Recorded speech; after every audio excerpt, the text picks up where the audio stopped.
ଆମ ଜୀବନରୁ ରାଗ ଦ୍ୱେଷ କ୍ରୋଧ ଅହଙ୍କାର ଅଭିମାନ ଏସବୁ ଧୀରେ ଧୀରେ ଧୀରେ ଧୀରେ ସ୍ୱାମୀ ଅନିର୍ବାଣାନନ୍ଦ ଗିରି ପ୍ରଜ୍ଞାନ ମିଶନର ସହ ସମ୍ପାଦକ ମହାପ୍ରଭୁ ଶ୍ରୀ ଜଗନ୍ନାଥଙ୍କର ଅପାର କରୁଣାରୁ ପ୍ରତିବର୍ଷ ଭଳି ପ୍ରଜ୍ଞାନ ମିଶନ ଚଳିତ ବର୍ଷ ମଧ୍ୟ ଭୁବନେଶ୍ୱରରେ ଏକ ଗୀତା ଜ୍ଞାନ ଯଜ୍ଞର ଆୟୋଜନ କରୁଛି। ଏହି ଗୀତା ଜ୍ଞାନ ଯଜ୍ଞ ଆସନ୍ତା 6 ତାରିଖରୁ ଆରମ୍ଭ ହୋଇ 8 ତାରିଖ ପର୍ଯ୍ୟନ୍ତ 3 ଦିନ ଧରି Bhubaneswar reserve bank of India ସାମ୍ନା ଉତ୍କଳ ମଣ୍ଡପଠାରେ ଅନୁଷ୍ଠିତ ହେବ। ଏ କାର୍ଯ୍ୟକ୍ରମରେ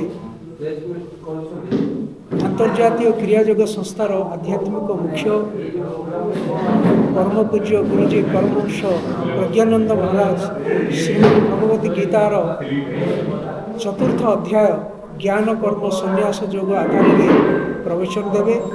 ଗୀତା ଜ୍ଞାନ ଯଜ୍ଞ ଆମର ଏକ ଧାରାବାହିକ କାର୍ଯ୍ୟକ୍ରମ। ଓଡ଼ିଶାର ବିଭିନ୍ନ ଜାଗାରେ ଏ ଗୀତା ଜ୍ଞାନ ଯଜ୍ଞ ଅନୁଷ୍ଠିତ ହୁଏ। ଏ ଧାରାବାହିକ କାର୍ଯ୍ୟକ୍ରମକୁ ଆଧାର କରିକିରି ଆସନ୍ତା ଗୀତା ଜ୍ଞାନ ଯଜ୍ଞରେ 4th ଅଧ୍ୟାୟର 28 নম্বର ଶ୍ଲୋକ ଠାରୁ ପ୍ରବଚନ ଆରମ୍ଭ କରିବେ। ପ୍ରତିଦିନ 5:30ରୁ ଏ କାର୍ଯ୍ୟକ୍ରମ ଆରମ୍ଭ ହେବ। 5:30ରୁ 6:30 ପର୍ଯ୍ୟନ୍ତ ଭକ୍ତି ସଙ୍ଗୀତର କାର୍ଯ୍ୟକ୍ରମ ରହିବ। 6:30ରୁ 8ଟା ପର୍ଯ୍ୟନ୍ତ ଗୀତାର 4th ଅଧ୍ୟାୟ ଉପରେ ପ୍ରବଚନ କାର୍ଯ୍ୟକ୍ରମ ରହିବ। 8ଟାରୁ 8:30 ପର୍ଯ୍ୟନ୍ତ ଗୋଟେ ପ୍ରଶ୍ନୋତ୍ତର କାର୍ଯ୍ୟକ୍ରମ ରହିବ। ଯେଉଁମାନେ ଗୀତା ସମ୍ବନ୍ଧୀୟ କିମ୍ବା ଜୀବନ ସମ୍ବନ୍ଧୀୟ ପ୍ରଶ୍ନ ପଚାରି ପାରିବେ ଏବଂ ତା'ର ଉତ୍ତର ଦିଆଯିବ। 7 ତାରିଖ ଦିନ ସକାଳ 8 ଘଟିକା ସମୟରେ ସତ୍ୟାନନ୍ଦ ଯୋଗ ବିଦ୍ୟାଳୟରେ କ୍ରିୟାଯୋଗ ଦୀକ୍ଷାର କାର୍ଯ୍ୟକ୍ରମ ହେବ। ଯେଉଁମାନେ କ୍ରିୟାଯୋଗ ସାଧନ କରିବାକୁ ଚାହିଁବେ ସେମାନେ ସେଠି ଉପସ୍ଥିତ ରହି କ୍ରିୟାଯୋଗ ଦୀକ୍ଷା ଗ୍ରହଣ କରିବା ସହିତ ସାଧନ କୌଶଳ ସବୁ ଶିକ୍ଷା କରିବେ ଏବଂ ତା'ର ଅଭ୍ୟାସ କରିବେ।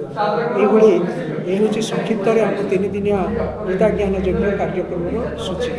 ଏ କାର୍ଯ୍ୟକ୍ରମ ସମ୍ପୂର୍ଣ୍ଣ ମୁକ୍ତ। ଯେ କେହି ଚାହିଁଲେ ଏ କାର୍ଯ୍ୟକ୍ରମରେ ଉପସ୍ଥିତ ରହିକରି ଗୀତା ମାତାଙ୍କର ଅମୃତ ବାଣୀକୁ ଶ୍ରବଣ କରିପାରିବେ। ଗୀତା ହେଉଛି ଗୋଟେ ଜୀବନ ଦର୍ଶନର ଗ୍ରନ୍ଥ। ସିଏ ଆମକୁ ଜୀବନ କେମିତି ବଞ୍ଚିବାକୁ ହୁଏ, ଜୀବନରେ କର୍ମ କେମିତି କରିବାକୁ ହୁଏ, ଜୀବନରେ ଉନ୍ନତି ପ୍ରାପ୍ତି କେମିତି ହୁଏ, ଜୀବନରେ ଆତ୍ମ ଉପଲବ୍ଧି କେମିତି ହୁଏ, ସେ କଥା ସବୁ କୁହାଯାଇଛି।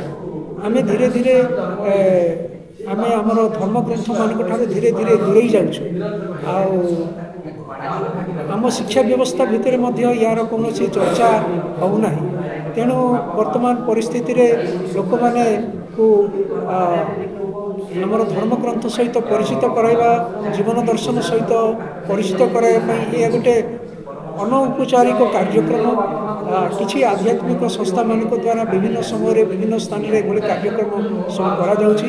ପ୍ରଜ୍ଞାନ ମିଶନ ମଧ୍ୟ ଓଡ଼ିଶାରେ ବିଶେଷ କରିକି ଗୀତା ପ୍ରଚାରରେ ଏକ ପ୍ରମୁଖ ଭୂମିକା ଗ୍ରହଣ କରିଛି। ଗୀତା ଜ୍ଞାନ ଯଜ୍ଞରେ ଅନ୍ତତଃ ପକ୍ଷେ ବୟସ୍କ ଲୋକମାନେ ସବୁ ଯୋଗ ଦିଅନ୍ତି, ଗୀତାର ଅମୃତବାଣୀକୁ ଶୁଣନ୍ତି, ଗୀତାର ତତ୍ତ୍ୱକୁ ବୁଝନ୍ତି।